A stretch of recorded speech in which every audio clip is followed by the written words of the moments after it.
What's the one interview you wish you never did? The one interview I wish I never did was an interview with this artist named BTB Savage. Right. So I was involved in a home invasion at one point where a guy broke into my home, broke into a home of a girl that I was seeing and attacked me and tried to kill me. And I thought I'd killed him that night.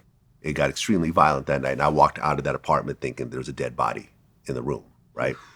Because this was something that he initiated. Right. He jumped in through the window and attacked me.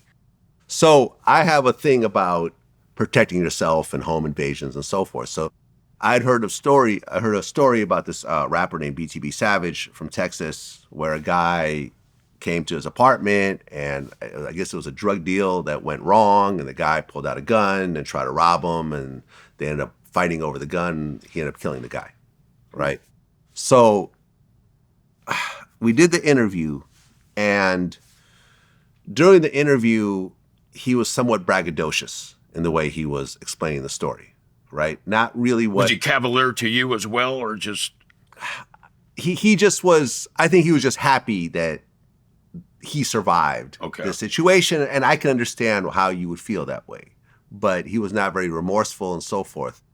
So that interview came out, and a couple of days after that, he posted a picture of himself at the crime scene with blood all over the floor, and he's like showing off his jewelry and basically saying that the caption was too much motion, meaning that like, I'm really hot right now. And later that day, he was killed. Wow. Yeah.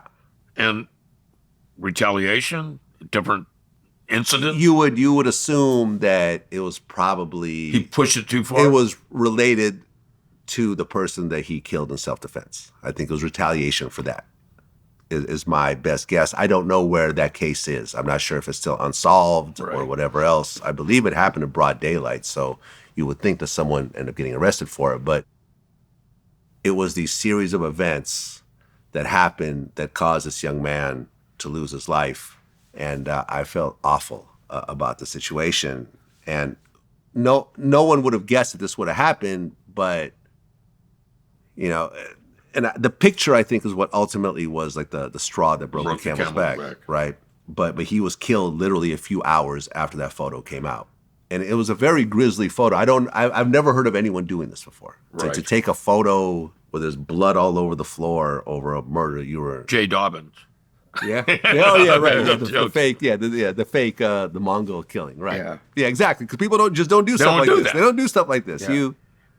It's interesting. It had to affect you. It definitely. I just felt sad about it, man, because it was like this was a young guy. He's a young guy. I believe he had a baby. You know, it was just sad. It was sad, and you know, his mom started doing interviews, and she accused me of like cutting out some of the footage and forcing him to talk about it when he didn't want to talk about it, which was, that part was just completely untrue. Was she building a lawsuit? No, I don't think she's building a lawsuit. Right. Because there's nothing to sue over. But at the end of the day, the story she told was not correct. We didn't cut out any footage. He wanted to talk about it. We didn't splice anything out or steer it a certain type of way. He was there to talk about that story, and he talked about it. And I understand that as a mother, you're grieving. You want to blame somebody. You're hurting. And I understand why she would do that. You know, the reality is that we never cut anything out. Everything that he recorded that day was released. Right. He wanted to talk about it. He took a certain stance on it. I understand why he took that stance. I don't know why he took the photo. The photo I thought was just completely insane.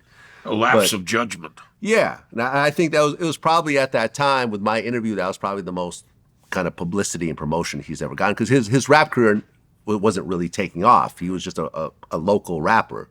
And I think being on Vlad TV, suddenly there's all this energy, and he wants to capitalize off it. Let me see how much more outrageous I can go. Okay, I'll take a photo. It's seductive. Attention can be seductive. Power is seductive. Yeah.